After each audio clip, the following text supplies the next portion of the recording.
예고해드린 대로 지금부터는 코로나19 관련한 소식을 자세하게 여러분께 전해드리도록 하겠습니다. 조승현 인천광역시 의료원장, 한지연 SBS 기자 나오셨습니다. 어서 오십시오. 어서 오십시오. 지금 확진자가 또 나왔어요. 네. 31명째인가요? 네, 31번 환자가 오늘 확진됐죠. 네. 어떤 환자입니까? 어떤 이력을 갖고 있고 특히 뭐 외국에 갔다 왔다거나 다른 확진자와 접촉한 적이 있습니까? 그런 적이 없고요. 외국 방문 이력도 없고 확진자와 접촉하지도 않은 31번 환자입니다. 왜 뜬금없이 대구냐 이런 느낌으로 그러니까 영남권에서 처음 확진자가 이번에 발생을 한 건데요. 영남권에선 처음입니까? 네, 처음입니다. 6일, 7일에 이제 아무런 의심 없이 지역 사회 여러 곳을 이제 방문한 것으로 알려져 있는데요. 6일과 7일에는 직장에 나간 것으로 알려졌고요. 6일에 교통사고가 한번 났습니다. 그래서 7일에는 외래 진료 후에 입원을 했고요. 또 9일과 16일에 일요일에는 교회에서 예배를 받고요. 네. 15일에는 또 호텔에서 점심 식사를 했습니다. 그래서 어제 보건소에 방문해서 검사를 받고 오늘 확진 판정을 받았습니다. 교회 예배에도 참석을 했었고 호텔 뷔페에서 점심을 했고 병원에도 갔었고 입원도 했었다. 그렇다고 한다면은 상당히 많은 사람을 접촉했을 가능성이 있는 거네요. 네, 그렇습니다. 예. 현재까지 얼마나 많은 분들이 접촉했는지 이른바 보건당국에서 접촉자는 분류하지 않습니까? 접촉자는 지금 조사 중에 예. 있습니다. 아직까지 그 규모는 나오지 않았습니까? 네, 아직 나오진 않았습니다. 예. 네. 이 31번째 확진 판정 받으신 분의 동선을 보면은 또 과거 이력을 보면 의료원장님 지금 해외 여행력도 없고 다른 확진자와 접촉했던 적도 없는 것 같고 그러면 우리가 흔히 말하는 지역사회 감염의 한 사례가 될 수 있는 건지 어떻게 보십니까? 물론입니다. 그동안에 이제 사례정에 보면 해외여행을 다녀오거나 접촉자와 긴밀히 접촉한 환자들에 대해서 코로나 바이러스 감염을 의심했었는데 사실은 그런 동선 파악이 안 되고 어느 접촉자의 기전이 파악이 안 되는 거를 결국은 지역사회 감염의 출발점으로 볼 수 있어서 만일 끝까지 그런 것들이 파악이 정확히 되지 않는다면 지역사회 감염의 시작으로 볼 수 있을 것 같습니다. 예. 특히 31번, 또 29번, 30번, 31번 이런 상황이 전체적으로 지금 보건당국에서도 다시 새로운 국면을 맞고 있다고 이야기하면서 좀 긴장의 끈을 다시 조이는 듯한 모습을 보이고 있죠. 네, 사실 며칠 동안 그 확진자가 없다가 이제 줄줄이 지금 확진자가 발표되고 있는 건데요. 특히 그 31번 환자 같은 경우는 지난달 29일에 강남에 있는 회사의 본사에 방문하기도 했다는 얘기가 나오고 있는데 슈퍼 전파자 가능성이 있습니다. 그 6일 교통사고가 난 다음 날인 2월 7일 날 병원을 방문했을 때 교통사고 후유증으로 두통 증세가 있었다고 하고요. 그 다음 날 2월 8일에 발열이 발생했다고 합니다. 잠복기를 거기서 이제 추적을 한다면 충분히 29일도 잠복기 내에 들어가는 거거든요. 그래서 어디서 감염이 됐는지 여러 가능성을 열어놔야 합니다. 질병관리본부가 이제 감염 경로에 대해서 현재 추적하고 있습니다. 예. 이 지역사회 감염이라고 하는 것이 많은 분들이 우려할 수밖에 없는 게 어디서 어떻게 왜 이 바이러스에 감염되는지를 모른다. 바로 이 부분이 가장 큰 문제인 겁니까? 네, 그렇습니다. 예. 그렇다고 한다면 이제 우리 보건당국의 대응도 지역사회 감염 이게 아직까지 단정적인 상황은 절대 아닙니다. 시청자 여러분. 그럼에도 불구하고 지역사회 감염 우려에 대해서 적극적으로 대응을 해야 되겠네요. 네, 당연한 말씀입니다. 앞으로는 아마 그동안의 환자를 진단하는 과정이나 여러 가지 사례정이라고 표현을 하는데요. 그 부분을 현재 질병관리본부에서 6차 지금 검증을 하고 있어서 아마 오늘 내일 중에 발표가 될 것 같지만은 그동안은 어떤 그런 분명한 감염의 원인이 되는 부분을 찾았다면 앞으로는 신종 코로나 바이러스 갖고 있는 증상을 보이는 아마 모든 환자를 대상으로 의사의 어떤 판단에 따라서 진단 과정을 밟는 그런 것이 될 걸로 보고 있습니다. 보건당국이 열심히 애를 쓰고 있고 매일 국민에게 브리핑을 하고 있습니다만 결과적으로 우리 시청자 여러분, 우리 국민과 의료진, 일선 의료진들의 냉철한 판단, 적극적인 대응이 점점 더 필요하다 이런 생각이 드는데 말이죠.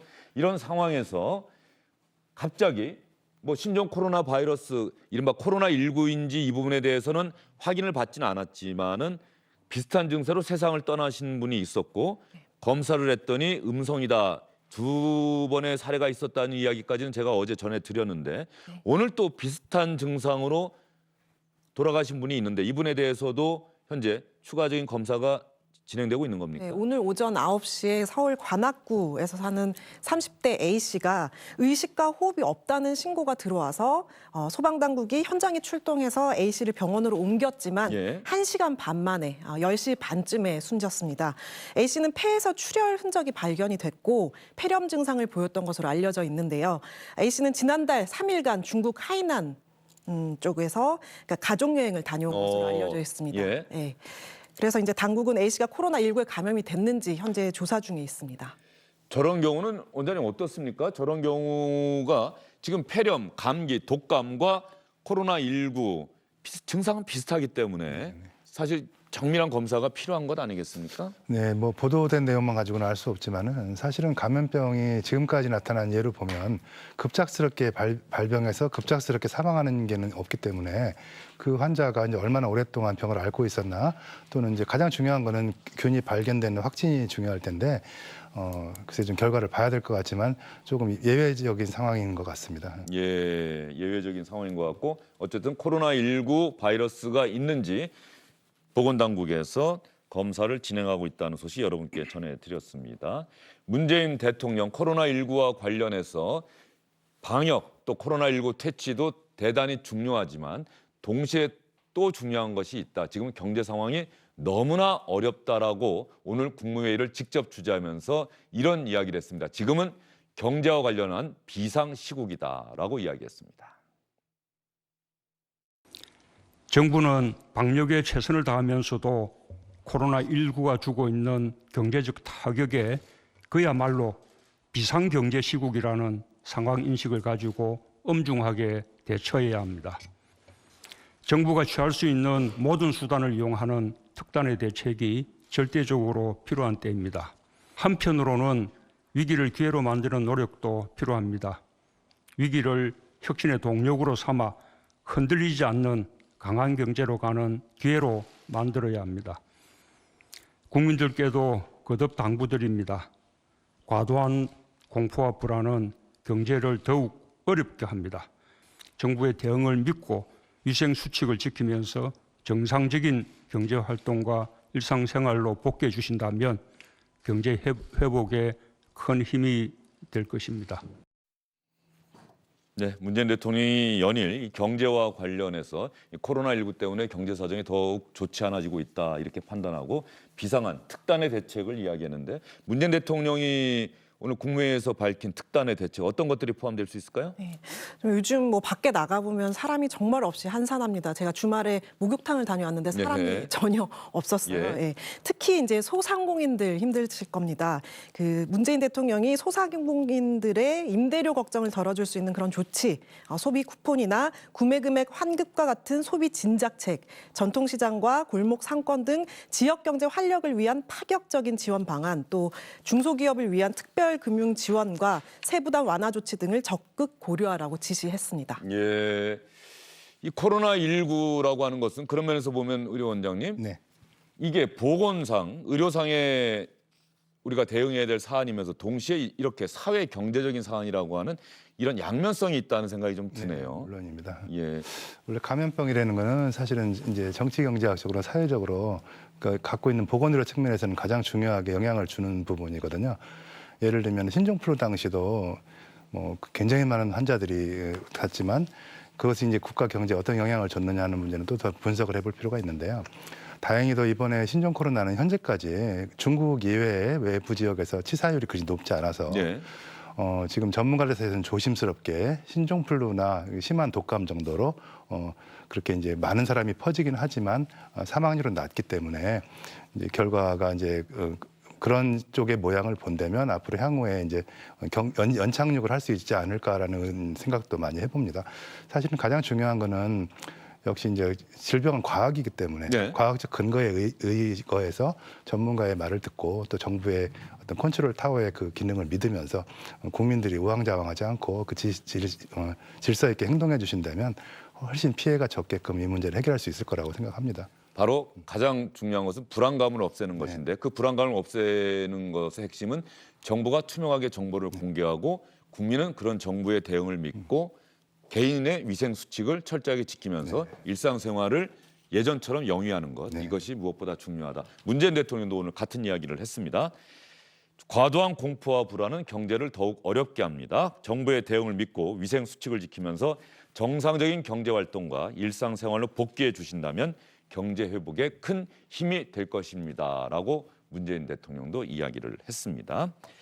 일본 크루즈선 지금 확진자가 또 많이 늘어난 것 같은데 지금까지는 몇 명 정도 확진자가 나온 거죠? 일본의 크루즈선에서?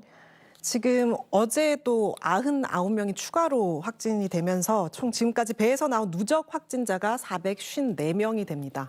454명이면 이제 10%를 넘어섰네요. 그리고 전 세계 귀국자가 있고 일본 내 감염자가 있고 그래서 일본의 감염자 현황은 모두 합치면 521명이다 이렇게 나오고 있는데 이 크루즈선에서 확진자가 지금 그 어느 때보다 물론 중국 후베이성 후안 지역에서는 더 많은 분들이 확진 판정을 받고 있긴 합니다만 이 크루즈선에서 저렇게 많은 확진자가 나오는 특별한 이유라도 있습니까? 밀폐된 공간이어서 그런 겁니까? 당연한 어떻습니까? 얘기죠. 밀폐된 공간에 확진자가 있을 경우에는 감염이 전파될 수 있는 어떻게 보면 최적의 환경이라고 볼 수 있겠죠. 사실은 뭐 지나가 놓고 판단할 문제지만은 초기 대응에서 완전한 실패를 한 걸로 그렇게 생각을 하고 있습니다. 초기 대응에서 실패했다. 어떤 부분이 그런 문제가 되는 겁니까? 예를 들면 그 감염이 더 전파되기 전에 얼른 선별 검사를 해서 확진자와 비확진자를 구별해서 좀 더 개방된 장소로 옮겨서 격리를 한다든지 했으면 지금같이 계속 늘어나는 현상은 막을 수가 있었다는 그런 말이겠죠. 일본 정부가 오히려 크루즈선의 승객들을 무태 오르지 못하게 한 것, 크루즈선에 그냥 뒀던 것 이것이 가장 큰 초기 대응의 실패다. 네. 이런 말씀이신 거죠? 메르스 사태에도 봤지만은 사실 밀폐될 공간에서 그 감염은 가장 잘 되는 거고 뭐 한 병원이 통째로 감염되고 이런 일이 벌어지는 것과 마찬가지 상황이라고 할 수 있겠습니다. 예, 이런 상황에서 크루즈선에 타고 있는 한국인 분들 14분이 계시다고 하는데 물론 승무원도 포함되어 있습니다. 이분들을 한국으로 모셔오겠다 희망 의사가 있는 분들은 한국으로 모시고 오겠다고 정부가 밝혔는데 대통령 전용기를 보낸다고 합니다. 이미 일본으로 출국했는데 관련한 정부의 브리핑 한번 들어볼까요? 현재 크루즈선에는 14명의 우리 국민이 탑승 중이며 모두 감염 증상은 없는 상태입니다. 내일 오전 김포공항에 도착할 예정으로 크루즈선에 탑승한 우리 국민 14명 중 귀국을 희망한 4명과 일본인 배우자 1명 등 최대 5명을 이송할 계획입니다. 철저한 검역을 실시할 예정이며 귀국하는 우리 국민과 그 가족은 14일간의 기간 동안 임시생활시설에서 머물게 될 것입니다. 5분이라고 했는데 한 분은 일본인 배우자, 그러면 한국인은 4분인데 다른 분들은 한국으로 돌아올 생각이 없다 뭐 이렇게 말씀을 하신 건가요? 어떤 건가요? 그 4분을 제외하면 14분이 이제 14분에서 모두 현재 14명인데 10명이 이제 예.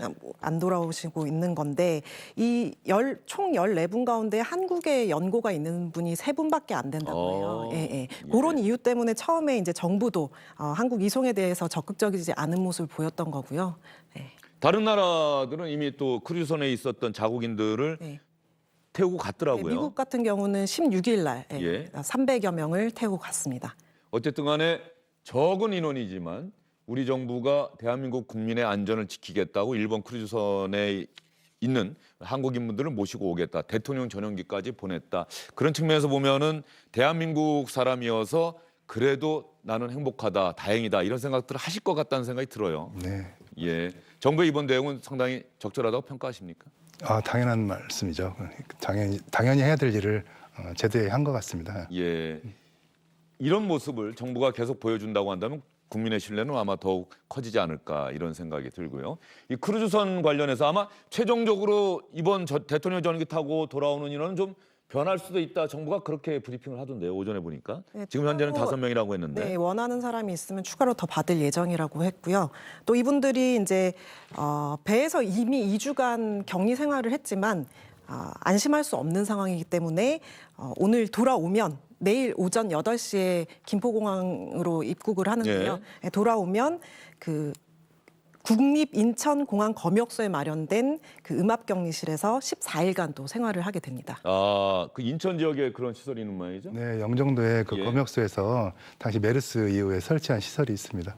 거기에 그럼 사람이 자고 먹고 쉴 수 있는 그런 공간들이 있는 겁니까? 예, 숙소를 한 50인 정도라고 알고 있는데 예.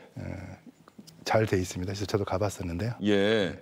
잘 돼 있다. 그렇다고 한다면 거기서 들어오시는 우리 크루즈선에 머무르다가 이번에 들어오신 분들이 편안하게 14일 동안 잘 지내실 수 있다 이런 말씀이신 거죠? 네네. 예, 직접 가보시고. 네네. 예, 알겠습니다. 일본 크루즈선에 타고 있는 한국인 승객과 승무원 이 가운데 4분 그리고 일본인 배우자 1명 이렇게 현재로서는 5명을 모시고 올 것이다. 정부는 이렇게 밝혔고요. 대통령 전용기를 보냈습니다.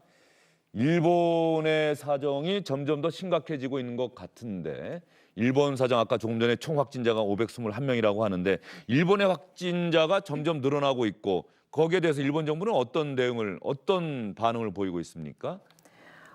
최대한 그 여러 명이 모이는 그런 그 대회나 이런 거를 좀 취소하고 있는 지금 상황인데요.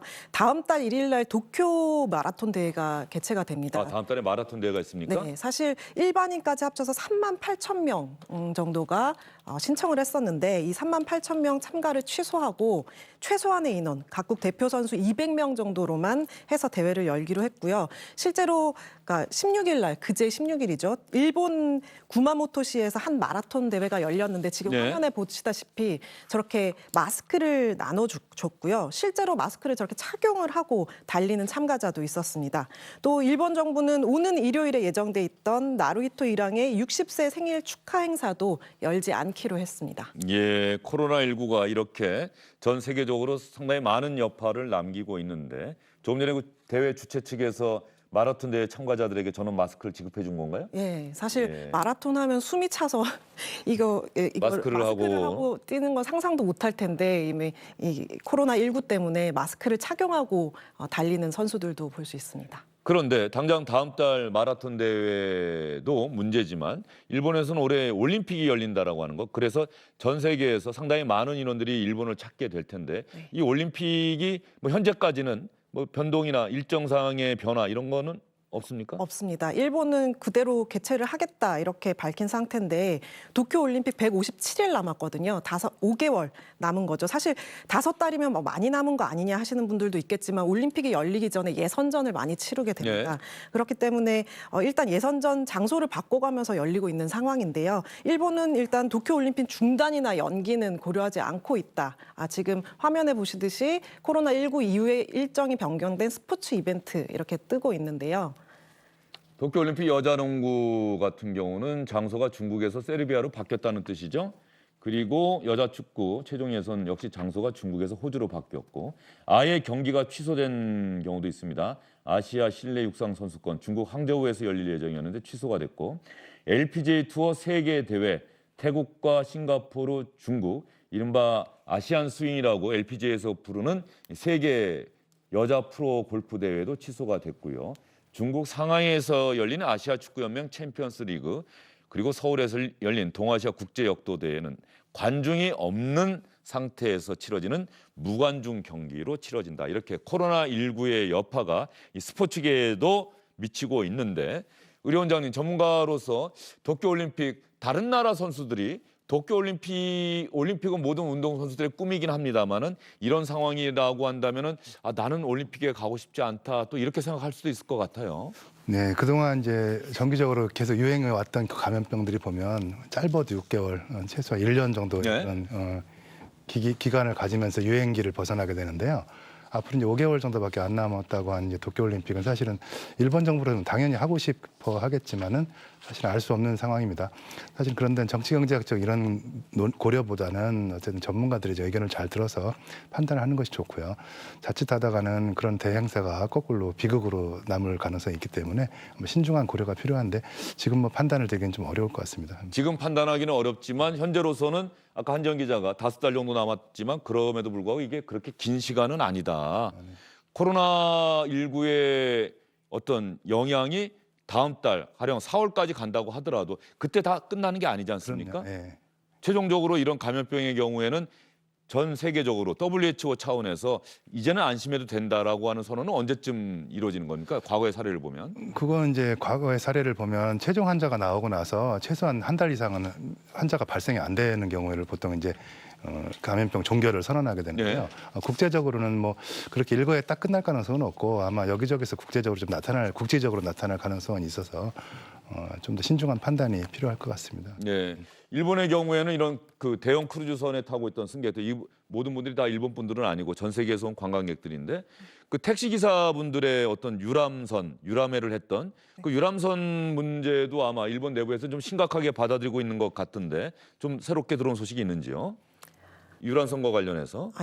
유람선과 관련해서는 이제 그런 단체 예. 모임을 하는 거는 자제해달라 이런 사건이 있은 후에 이제 정부에서 더더욱 그런 단체 일본에서도 모임을- 지역사회 감염 우려가 확산되고 있는데 그런 상황에서 택시기사분들의 유람회 거기에서 확진자가 나왔고 또 택시기사분들이 일반 승객과 접촉했을 가능성이 있기 때문에 일본 정부가 그 부분에 상당히 또 주목할 수밖에 없을 것 같습니다. 예, 일본의 상황을 지금까지 알아봤고요. 중국의 소식으로 한번 넘어가 보도록 할까요? 오늘 주요 뉴스 때도 여러분께 전해드렸습니다만 좀 안타까운 소식이 있었더라고요. 네 명의 일가족이 치료 시설이 부족해서 네. 제대로 치료를 받지 못해서 세상을 떠났다. 어떻게 이런 비극이 있을 수 있는지. 그 중국 그 다큐멘터리 감독 창카이 씨 가족 얘기인데요. 지난달 25일에 이제 창카이 씨 아버지가 코로나19 의심 증세를 보여서 우한의 병원에 갔지만 병상이 가득 차 있어서 돌아올 수밖에 없었습니다. 예. 그래서 돌아올 수 없고 사흘 뒤에 병이 악화돼서 숨졌는데요. 어머니도 같은 증세로 숨졌고요. 사실 이들이 병원 치료를 받기 어려운 집안인가, 이게 혹시 다른 요인으로 차별적인 진료 상황인가 하시는 분들도 있겠지만 이 부모님들 모두 병원 교수로 알려져 있습니다. 예. 네, 그 이후에도 또 창카이 씨와 누나에게도 감염 증상이 나타났는데요. 역시 제때 병상을 구하지 못해서 창카이 씨는 지난 14일 자신과 가족 상황을 한탄하는 글, 지금 화면에 보이고 있지만 유서에 이런 글을 남기고 숨졌고요. 누나도 같은 날 숨을 거두는 그런 비극이 예, 일어났습니다. 아버지를 모시고 여러 병원에 갔지만 하나같이 병상이 없다며 받아주는 곳이 없었다. 백방으로 찾았지만 병상 하나를 구하지 못했다. 울면서 부탁했지만 힘없는 사람은 병상을 구할 수 없었다. 치료 적기를 놓쳤고 곧 숨이 끊어질 듯하다.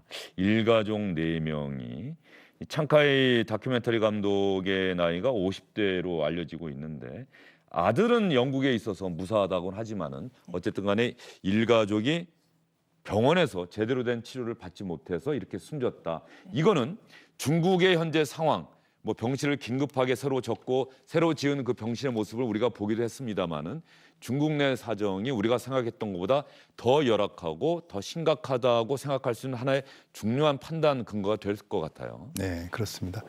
중국이 과거에는 상당히 그 공공보건 의료가 잘 돼 있는 나라였었는데 사실 개혁 개방 이후로 어떤 이게 자본주의 패턴화되면서 이런 공공보건 의료가 많이 무너진 그런 느낌이 들고요. 예. 이번 같은 경우도 사실은 중국에서만 사망자가 많이 나오는 이유는 바로 그런 원인 때문에 나오는 게 아닌가 그런 생각을 합니다. 예, 제대로 된 치료를 받지 못하고 있다. 우리가 이 시간에도 의료진들이 헌신적으로 중국에서 환자들을 돌보는 또 그런 것들을 위해서 머리를 삭발하는 간호사들의 모습도 여러분께 보여드렸는데 그런 열정과 의지, 집념, 헌신만으로는 안 되는 것이 이런 시설, 이런 것들이 부족하면 제대로 된 치료를 받을 수가 없는 것 아니겠습니까? 네, 맞습니다. 그 최근에 어제 예. 오늘 그 코로나19 진원지인 후베이성 우한에서 약 100km 떨어져 있는 인구 126만 명 규모의 마청시 정부가 내는 고육책이 있는데요. 어떤 게 있습니까? 버티는 그 코로나19 의심 환자가 있는데도 병원에 가지 않고 버티는 경우를 없애기 위해서 발열 증상 등이 있는 환자가 신고를 안 할 때 이런 환자가 있다라고 예. 신고를 하게 되면 8만 원을 지급하는 그런 고육책을 내놨어요. 사실 그 후베이성에서 사망자가 많아진 건 병상이 없어서 그 시설이 없어서인데 이런 고육책이 과연 먹힐지 이런 건 조금 의문스럽습니다. 예.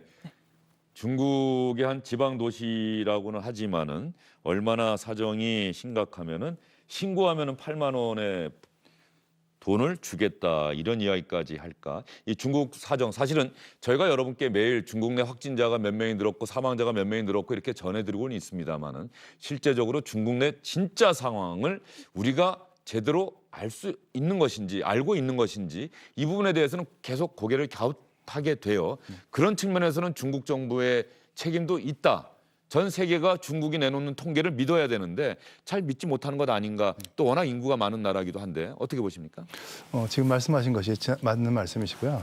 사실은 어쨌든 그 발병자 수가 2,000명 이하로 내려가고 사망자 수가 주는 거는 바람직한 현상이라고 볼 수 있겠습니다.